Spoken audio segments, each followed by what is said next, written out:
চাউল আর সুজি কুটে নিব, দিয়ে দিব চিনি, অল্প লবণ দিয়ে দিব, করে জল দিয়ে দিব,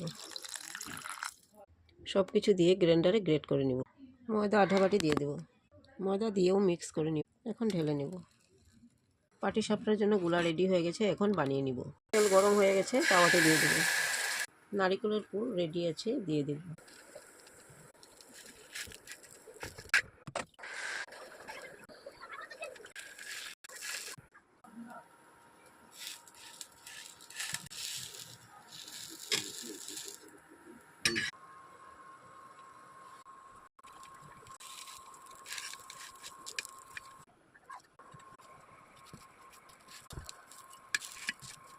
পাটিসাপটা ভাজা হয়ে গেছে।